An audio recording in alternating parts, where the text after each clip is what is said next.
네, 교우 여러분, 안녕하십니까? 편안히 주무셨습니까? 이제 오늘 세 번째 시간, 어, 우리 안양교회 김정수 에스터 교우님께서 좀 이런 예시들을 좀 더 많이 경험했으면 좋겠다. 그런 댓글을 올려주셨습니다. 그래서 저도 좀 그런 필요성이 좀 있는 것 같아서 당분간은 좀 이런 형식으로 진행을 해보고자 합니다.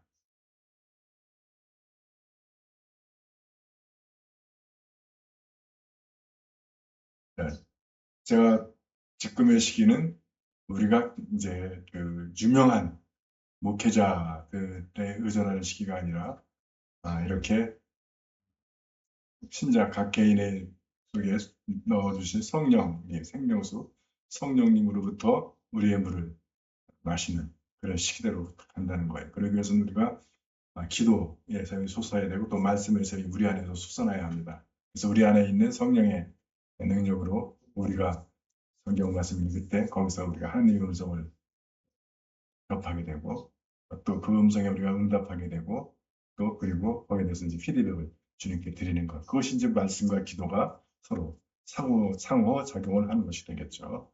그래서 모토로 했습니다. 내 우물의 물을 마셔라.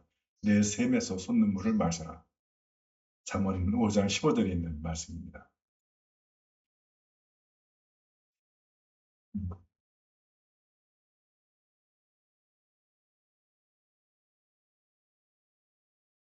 자, 어, 어제 연습 문제, 마태복음 16장 13절에서 19절의 말씀.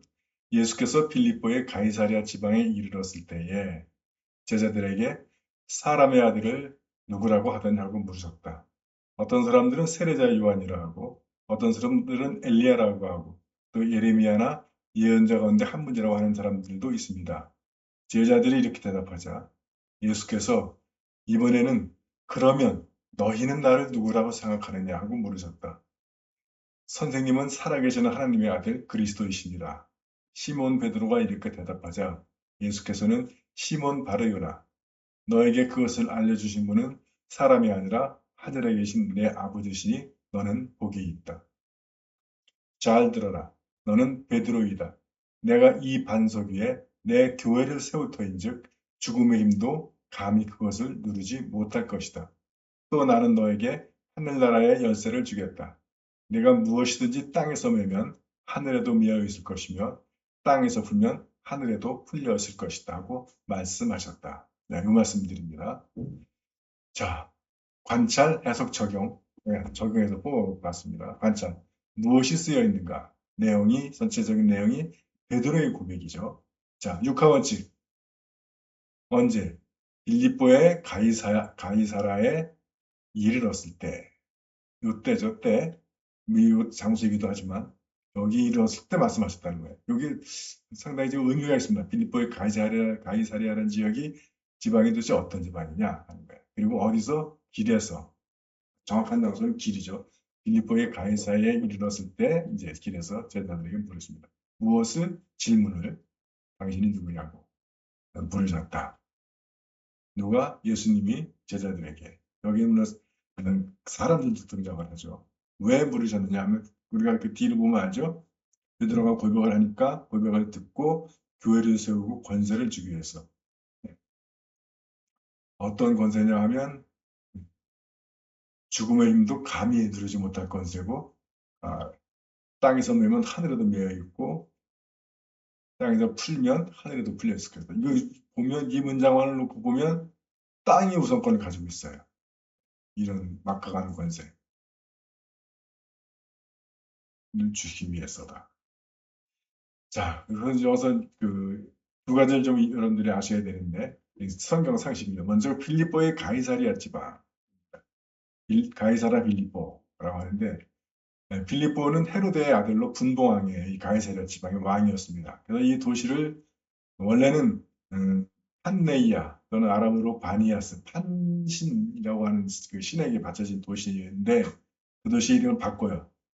로마 황제한테 잘 보이려고 가이사르, 카이사르 아시죠? 시저 옛날 우리는 로마 황제 가이사르에게 바치는 의미로 가이사리아, 가이사리아의 땅이다 그런 의미예요. 짓고 지었는데 제 아비 헤로데가 이미 가이사랴라는 도시를 그러니까 아버지와 아들이 똑같이 로마의 이 아바네라고 도시 이름을 로마 황제 이름으로 짓는 거예요. 그래서 이미 도시를 세워놓자 이제 구별하기 위해서 자신의 이름 필리포를 붙여서 가이사리아 필리포라고 불렀다 하는 겁니다. 그래서 이 지방은 뭐 간단하게 설명드리면 헬몬산 아시죠? 여기서 눈 녹은 물이 흘러서 요단강을 이루고 요단강이 이제 갈릴리 호수를 지나서 사이로 빠지는 거예요. 그래서 여기서 출발을 한대요. 요단강이. 그래서 아주 풍요로운 지방이고 이스라엘 전체에 이 젖줄을 공급하는 그런 지역인 거죠. 그리고 여기는 이방인들이 많아가지고 이스라엘 땅 중에서 유대교 색자가 가장 넓은 지역입니다. 그리고 이게 여기가 사암들이 많아서 석회암하고 사암이 많아서 절벽을 헬몬산 기슭이니까 절벽이 많이 있는데 그 절벽을 파가지고 그리스와 로마 신들의 신전을 많이 세웠다고 그래요. 아주 그 바위를 판 굴에다가 신상도 세우고 한 것이 뭐 어마어마하게 많았다고 합니다. 그래서 여기서 이 빌립보의 가이사리아 지방에 이르렀을 때 거기서 바위에 새겨진 신전 그 신상들을 바라보고 남들이 와 숭배하고 하면서 기가 죽었을 때 베드로 어, 아람어로 페트라 그 에돔 페트라 거기 가보신 계시죠? 그게 바위란 뜻이에요. 바위란 뜻을 가진 베드로 원래 이름은 시몬이었죠. 시몬에게 내가 누구냐 하고 묻는 절묘한 장소와 타이밍이라 하는 겁니다. 두 번째 성경 산식은 시몬 바르요나. 그래서 이제 언어학적으로 바르라고 하는 것은 아들이라는 뜻이에요. 그래서 바돌로메 같은 경우도 돌로메의 아들이다. 그런 뜻입니다. 그러니까 이 바르돌로메의 이름은 안 나온 거예요, 사실은. 돌로메의 아들이라고 하니까. 물론 사람들이 그렇게 부르기도 했어요. 그러나 본명은 지금 안 나온 거죠. 그래서 바르가 아들이라는 뜻이기 때문에 바르 요나라는 얘기는 요나의 아들 시모나 이렇게 부르시는 겁니다. 이것도 굉장히 의미가 있어요. 보통 뭐 시모나 또는 베드로 이렇게 게바라고도 불렀죠. 게바야 이렇게 부르는데 그 뒤에다가 그 앞에다가 아버지의 이름까지 붙이는 거는 상당히 중요한 의미가 있다고 합니다. 그런데 여기서는 요나의 아들 시모나라고 부르셨는데 요한복음 21장에는 요한의 아들 시모나, 기억하시죠? 요한의 아들 시모나, 네가 이 사람들보다 나를 더 사랑하느냐고 부르실 때, 그때는 요한의 아들 시모나라고 부르세요. 근데 이 아람 말식으로 하면 바르 요한이 되는 거죠. 여기서는 바르 요나라고 불렀는데, 여기서는 바르 요나라고 불렀는데, 여기서는 바르 요한이 되는 거예요. 근데 여기서 우리가 이제 한 가지 생각해야 할 것은 성경의 등장인물들은 영어로 surname 또는 family name 또는 last name 이렇게 부르죠. 성이 없습니다. 우리나라도 성이 본격적으로 등장하는 것이 고려시대 이후거든요. 그전까지는 그 왕족이나 귀족들만 성이 있었고 일반 백성들은 성이 없었죠. 뭐 망이, 망소이. 근데 성경에 등장하는 이름들도 성이 안 나와요. 다윗도 성이 없습니다. 다 이새의 아들 이렇게 부르는 거죠. 같은 이름이 많을 경우 누구의 아들? 대표적으로 마리아의 아들 예수 이렇게 많이 부르죠. 식으로 구별했고 공식적인 관계일 때 아버지의 이름은 성씨라고 붙였답니다. 그래서 여기서 바르요나라고 예수님이 불렀다는 얘기는 지금 하는 이 이야기는 공식적인 이야기다. 뭐 그런 의미를 갖는다고 그래요. 그래서 근데 지금 문제는 이제 왜 예수님이 어디서는 바르요나라고 어디서는 바르요한이라고 이름을 바꿔 부르시는가 하는 것은 아마 베드로의 아버지 이름이 요하난이었을 것이다. 요하난이라고 하는 것은 하나님은 자비이시다. 이라는 뜻인데 이거를 그리스어로 번역하는 과정에서 파생되거나 혹은 줄여 부를 때 요하난을 요한이라고 부르기도 하고 요나라고도 부르기도 했답니다. 그래서 이건 뭐 요한이나 요나는 흔히 이렇게 바꿔 불렀기 때문에 요하난이라는 이름을 줄여 부를 때 이것은 뭐 혼동이라는 것이 아니라 자연스러운 현상이다. 이렇게 보시면 되고요. 자, 이제 언어학적인 답변하고 두 번째로 신학적인 의도는 그 베드로의 고백 사건 전에 앞으로 16장 위로 올라가면 사람들이 예수께 표적을 구하니까 예수께서 뭐라고 하냐면 악하고 음란한 세대가 표적을 구하나 나는 요나의 표적밖에는 보일 표적이 없다. 그리고 그들을 떠나가셔서 빌립보의 가이사랴 지방으로 가시는 거예요. 그래서 이 상황과 연결해서 예수님께서 베드로를 요한의 아들로 부를 수도 있지만 여기서는 특별히 요나의 아들로 호칭하고 계시다. 라고 그런 의미가 있다는 겁니다. 자, 이제 해서 그것은 무슨 의미인가? 반차를 끝났으니까 언제 가이사리아 빌립보에 이르렀을 때 이것은 그 당시에 물질적 풍요와 웅종한 이방 신앙 앞에서 예수님은 제자들에게 자신에 대한 신앙을 물으시는 거죠. 어디서? 길에서. 그래서 주님은 언제나 길에서 제자들과 묻고 대답하며 교육하신다. 역시 우리 인생길에도 주님은 우리 인생길에 찾아오셔서 우리에게 질문을 던지시고 또 우리의 질문에 응답해 주십니다. 근데 문제는 뭐냐면 우리가 예수님께 질문을 안 해. 그리고 예수님이 주님께서 우리에게 주시는 질문을 궁금해하지 않아. 성경을 안 보니까 봐도 무슨 얘기인지 모르고 예수님의 질문. 사람들이 나를 누구라고 하느냐? 첫 번째, 그죠? 두 번째는 너는 나를 누구라고 하느냐? 너희는 나를 누구라고 하느냐? 그러니까 주님이 묻고 싶었던 질문이 2번이라는 건 누구나 알아요. 그죠? 다 알아요. 이거. 예수님 이거 묻고 싶어서 앞에 걸 물었어요. 그러나 앞에 이 사람들에 대한 묵상, 이거 부족한 것 같아요. 이건 이제 3번 나의 주는 의미에서 다시 다루겠습니다. 네 번째로 물으심. 주님은 도상에서 제자들과 질문을 주고받으며 가르치셨다. 우리가 복음서를 갖게 된 것도 주님의 제자들에게 또 제자들이 주님께 물은 결과예요. 다섯 번째 누가. 그래서 사람들에 대한 건데 어떤 사람들이냐면 예수님에 대해 이야기하는 사람들.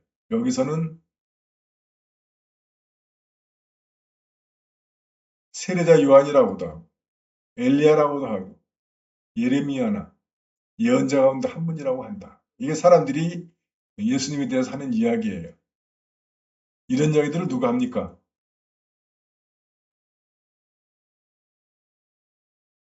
이것도 이제 오늘 우리의 준 말씀에서 다시 살펴볼게요.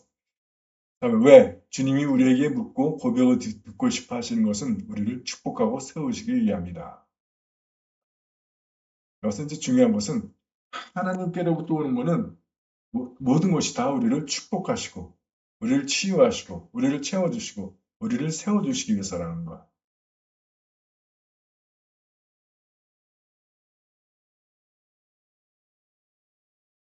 때론 그것이 우리가 우리 귀에 들리기에는, 우리 감정에 느끼기에는 나를 책망하는 것 같고, 나를 저주하는 것 같고, 내게 재앙을 내리시는 것 같을지라도, 또 나를 책망하시고 같을지라도, 그것은 다, 결론은 다 나를 구원하시기 위해서, 나를 살리시기 위해서, 나를 세워주시기 위해서, 나를 치유하기 위해서, 나를 바로 잡아주시기 위한 겁니다. 근데 우리가 하느님과의 관계에서 사랑이 없으면 그걸 건지지 못해요. 내가 비록 잘못했어도, 내가 실수했어도, 내가 게을렀어도, 내가 무능해도, 내가 하나님 앞에서 아무런 존재감이 없어도 하나님은 나를 사랑하신다. 이 사랑에 대한 믿음. 그래서 사랑이 곧 믿음의 동의어거든요. 근데 이게 그래서 믿음의 반대말은 두려움입니다. 정말 하나님이 나를 벌하시는 거 아니야? 하나님이 나를 죽이시는 거 아니야? 하나님이 나를 망하게 그냥 내버려두시는 거 아니야? 네, 이런 두려움이 오는 거예요. 근데 거듭 말씀드리지만 그 재앙이나 저주나 책망이나 훈계나 이게 온다 하더라도 심지어 채찍질이라 하더라도 그것은 다 나를 살리시기 위한 것이다. 그래서 거기서 우리가 흔들리지 말아야 돼요. 두려움을 갖지 말아야 돼요. 이거 지나가면 이제 내가 이걸 순종하면 회개하면 하나님이 나를 더 풍성하게 더 강건하게 해주실 것이다. 라는 믿음을 가지셔야 됩니다. 이게 말 안 들어서 짓겠습니다.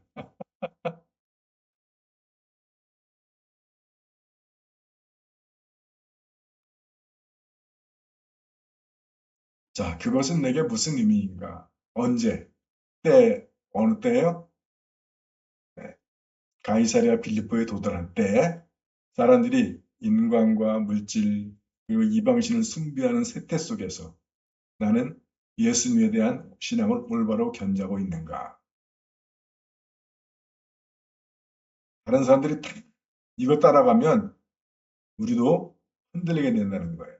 그래서 예수님도 빌립보 가이사리아에서 제자들에게 묻는 거예요. 거기 그 절벽에 새겨져 있는 이방신 신전과 거기 들어가 있는 신상 보면서 거기에 또 숭배하는 사람들 보면서 너희는 나를 누구라 생각해? 저 이방신들하고 비교해서 나는 초라하잖아. 니들 나를 어떻게 생각해? 그걸 물으시는 거예요. 어디서? 길에서 묻는다라고 하는 것은 옛날 내가 지녔던 신앙이 아니라 오늘, 지금, 여기서 주님과 동행하는 나의 신앙. 그것을 물으시는 거예요. 내가 옛날에 신앙 좋았어. 그건 옛날 신앙인 거예요. 내가 옛날엔 뜨거웠는데. 나이 먹으면 맨날 그런 얘기 하죠, 옛날. 근데 그건 사실은 엄밀히 말하면 죽은 신앙입니다. 지금, 오늘, 여기서 내가 주님과 동행하는 나의 신앙은 어떠냐 하는 거예요. 누가? 사람들. 이 문제를 저어서 다루는데, 예, 그 사람들은 그 예수님에 대해서 말하는 사람들이었죠. 그죠? 예. 오늘도 마찬가지죠. 예수님과 기독교 신앙에 대해 말하는 사람들. 물론 성직자들이죠. 신문학 목사들. 또 다른 같이 신앙생활하는 신자들. 예.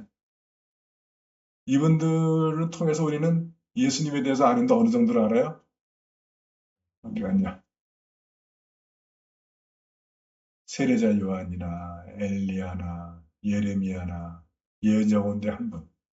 일단 좋은 분이고 능력 있는 분이고 뭐 이렇게만 아는 거야. 예.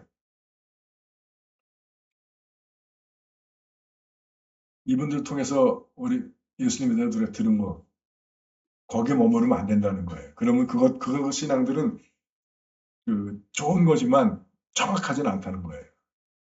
세례자 요한이나 엘리야나 뭐 이런 사람들 훌륭하죠. 그러나 예수님한테 비하면 잽도 안 되는 거지. 거기에 머무르면 안 된다는 거예요.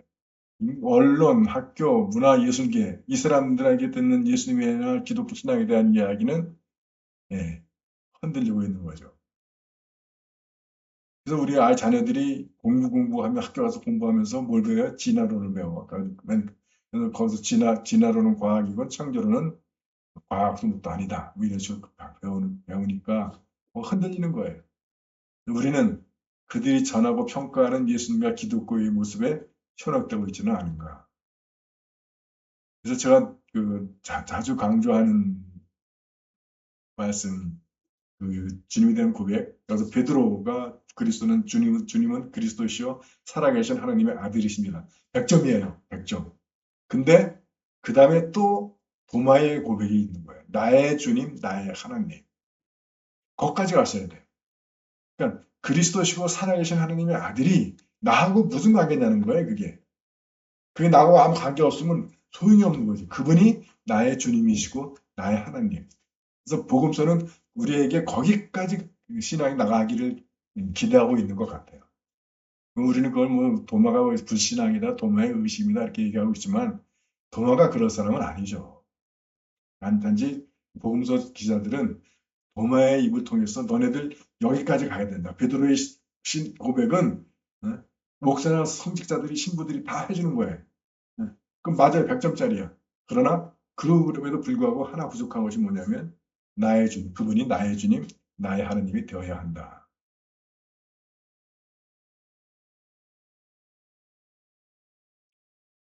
어, 그래서 우리가 이 성직자들이나 다른 신자들이 전하는 예수님에 머물러 있거나 아니면 언론이나 학교, 문화, 예술에 대해서 그 기독교를 폄하하고 예수님을 안 믿고 불신하고 하는 그런 것들에 의해서 혈액되고 있지는 않는가?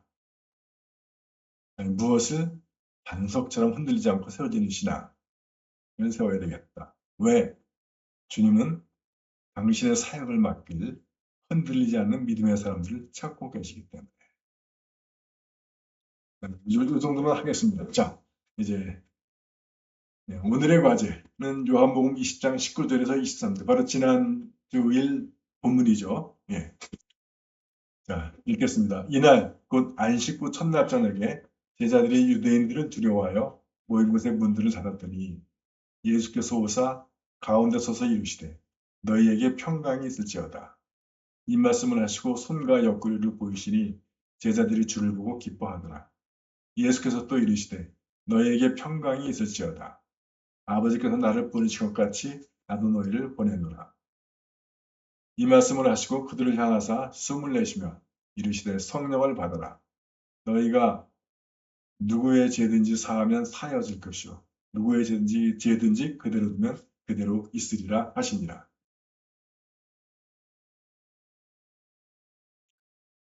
음,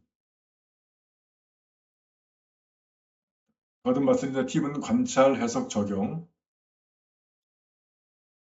그리고 너무 저의지하지 마시고, 여기 나와 사람들이 하는 말, 그다음에 너희가 하는 말.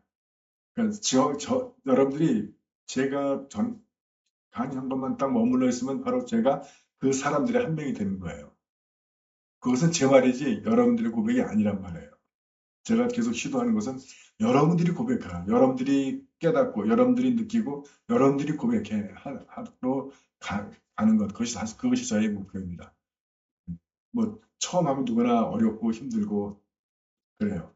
근데 그렇다고 해서 손을 놔버리면 안 되는 거예요. 우리가 여지껏 몇십 년 손을 놨기 때문에 오늘날 이런 사태가 벌어지는 거거든요.